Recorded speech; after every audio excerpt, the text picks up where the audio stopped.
હે જયંતિભાઈ જયંતિભાઈ ન્યૂઝમાંથી આવું છું રમેશભાઈ પટેલ મારું નામ છે હવે તમે સવારે શાકભાજી લેવા જ્યાં જાઓ છો એ કેટલા વાગે ત્યાં મહેનત ચાલુ કરો છો સવારે 8 વાગે સવારે 8 વાગે કઈ જગ્યાએથી બધી શાકભાજી લાવો છો સિલોડાથી આવો છો તમે અને તમારી દીકરી બંને સાથે જ આવો છો કે એકલા જ આવો છો એકલો જ અચ્છા ત્યાંથી લાવવામાં તમને આગળ થોડો ફાયદો થાય બરાબર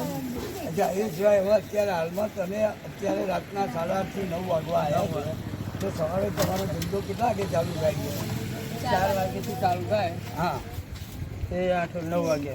8-9 વાગ્યા સુધી ચાલુ થાય કઈ કઈ સોસાયટીઓમાં આમ ધંધો કરતા હોય છે most of Sudarshan home Sudarshan સરળ પછી વિવાહ સોસાયટી હવે આ જયંતિભાઈ જે શાકભાજી વેચે છે અમારી સોસાયટીના નાકા ઉપર લોકોનો પ્રેમ અને લોકોને સારામાં સારી વસ્તુ મળે એટલા માટે એ ગાડે એમનો ધંધો સારામાં સારો થતો હોય છે અને બજાર કરતાં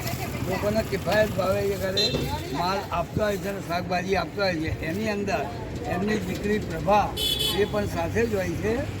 અને પ્રભાથી એમની સાથે મહેનત કર્યા પ્રભા તમે કેટલા આગળથી આવ્યા પપ્પા જોડે મહેનત કરો છો સવારે 4 વાગ્યાથી તમે વિચાર કરો કે સવારે પગલી 4 વાગ્યાથી મહેનત કરતા હોય છે અને બધી જાતની શાકભાજી આપતા છે દરેક સોસાયટીના બહેનો સાથે એમના સારામાં સારા સંબંધ અને બિઝનેસના અને ધંધાકીય રીતે બધાના પ્રેમભાવ જીતેલો છે બધી બહેનો અને સોસાયટીના મેમ્બરો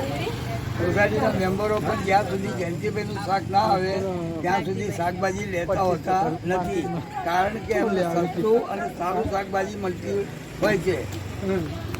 આવી રીતે જો દરેક શાકભાજીવાળા પોતાનો પ્રેમ અને દિલ જીતી અને કામ કરતા હોય તો દરેક સોસાયટીને એમને બિઝનેસ મળે